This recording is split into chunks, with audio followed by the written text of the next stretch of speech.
Welcome to the Real News Network. I'm Anton Warnchuk in Baltimore.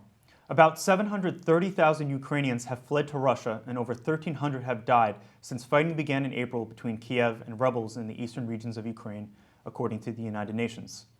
The UN is also warning that the deterioration of water, power, and health supplies in the east will impact about 4 million Ukrainians as the fighting continues. NATO has issued another warning regarding a potential outbreak of conflict as 20,000 Russian troops remain near the border with Ukraine.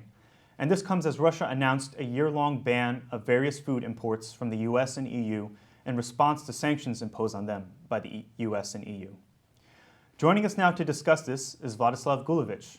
He's a political analyst and publicist from Ukraine and the author of many articles on geopolitical and philosophical issues. He is also a refugee living in Russia.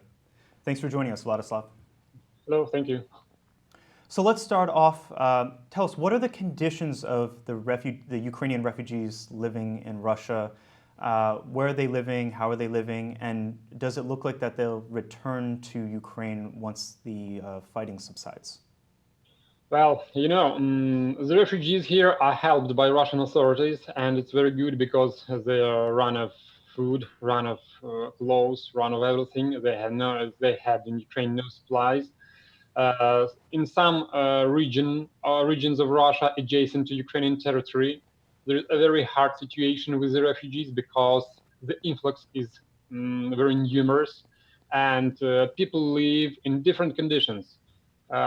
In summer camps, in some hotels, or trying to find relatives to stay in with them.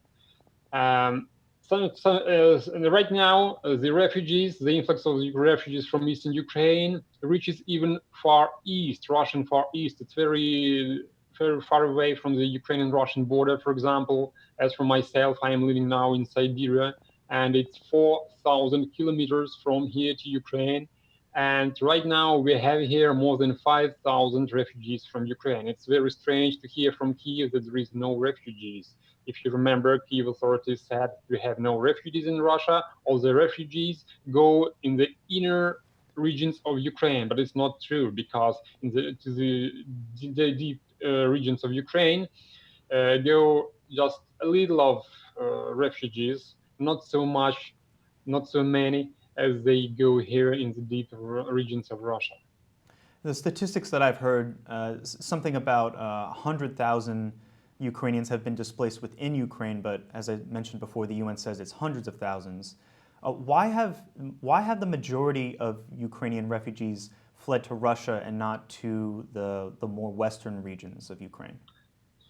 Because these refugees see the Ukrainian army as the main threat to their life, because the Ukrainian army indiscreetly and with no scruples shells civilians, bombs civilians, and there are a lot of victims, I mean civilians, of these shellings.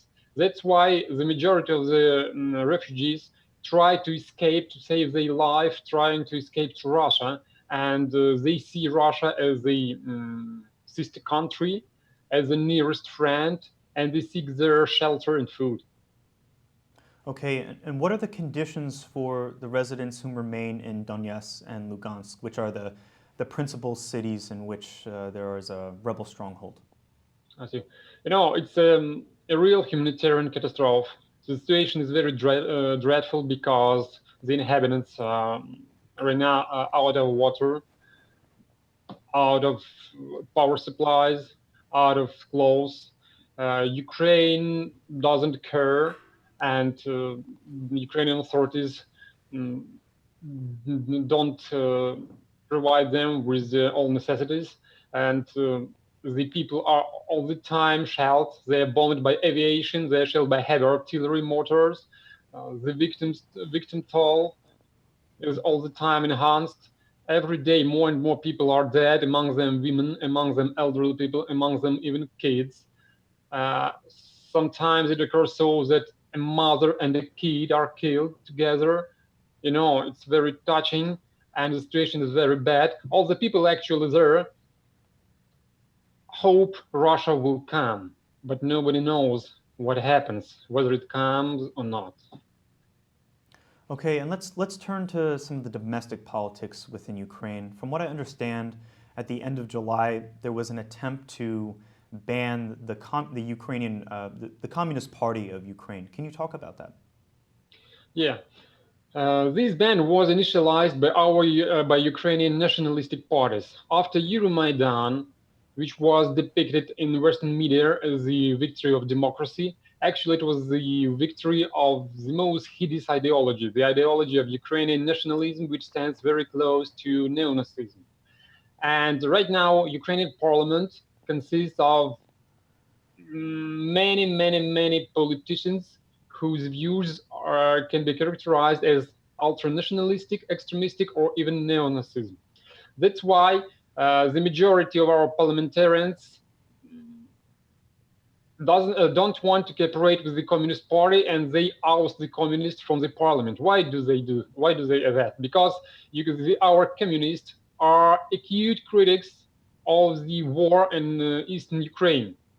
The communist parliamentarians, they talk directly and outspokenly in the parliament, calling the war in East Ukraine manslaughter, disaster, and trying to persuade Ukrainian government not to call East Ukrainians terrorists or separatists. Just remember that they are the same citizens of Ukraine as the west part of the country. Okay, and is there a wide public support, or is there a significant sort of left opposition, like the Communist Party, to the more nationalistic and fascistic elements of the Kiev government?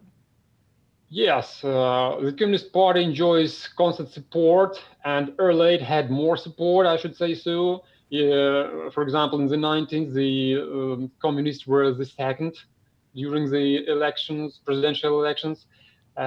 Later, then started a little to lose the support because they have no such revenues, they have no such finance to keep the ideological work as nationalistic parties do, because our nationalistic parties they enjoy support of the West. They they get financial support from Canada, from the United States, from other countries, and the communists they don't get such support, and they should rely on themselves. That's why the communists started to lose a little bit support, but they're still rather popular. And if you know all the anti-fascist initiatives of our society, they're always supported by the communists. Okay, and what does the situation look like on the border between Russia and Ukraine in terms of, in regards to the warning issued by NATO that it looks like there could be a possible, if not imminent, outbreak of violence between Russia and Ukraine? It's rather probable, but actually it will be the outbreak of the war between Russia and the collective West, because the conflict in Ukraine has a geopolitical character. It means that right now Russia is a country which tries to consolidate all the countries of ex-USSR republics, Eurasian space. Russia is able to form geopolitical polar alternative to that of the United States. The United States tries to prevent it. They try to prevent the consolidation of ex-USSR republic, and they try all the integration process in this space. That's why Ukrainian authorities are so well supported by Western governments of different countries. And of course, if Russia tries to go further, trying to defend its interest in Ukraine, of course, NATO will react too, because from the beginning, this conflict was doomed to get more scale, to be more aggressive, to be more bloody. It will be uh, very disastrous, not only for Ukraine but also for Russia. And here, Russia was the main target of this Euromaidan. Okay, and much reporting in the U.S. has discussed how decisive the Russian support in terms of armaments and supplies to the rebels, that how decisive this is into for perpetuating the violence in the eastern Ukraine. But the same kind of analysis, or at least emphasis, is not really put on, I think, the United States or the EU for its military, economic, and political support for Kiev's, what Kiev calls an anti-terrorist operation in eastern Ukraine. I'm wondering, what's your take on how decisive this support has been for the conflict in the eastern regions of Ukraine? There is much exaggeration because actually Russia doesn't help at high scale. If Russia really helped at high scale, the rebels in East Ukraine would have heavy weapons, heavy missiles, and they wouldn't retreat the territory as they do now. Kiev also exaggerates the Russian help. Of course, Russia should help at some extent, because ethnic Russians suffer from Ukrainian bombs, Ukrainian aviation, and here we should talk about Russian-speaking people in East Ukraine. Actually, not all of them are ethnic Russians, but all of them belong to a Russian culture, to Russian political culture, philosophical culture, religious one. That's why they lean to Russia, and Russia cannot stay indifferent to that. But as for military help, it's exaggerated. It's much exaggerated.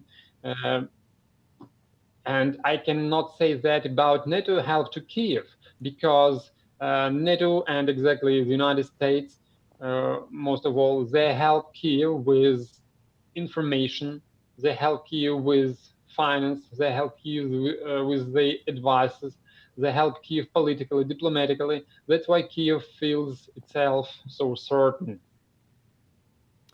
All right, Vladislav Gulevich, thank you so much for joining us. Thank you. And thank you for joining us on the Real News Network.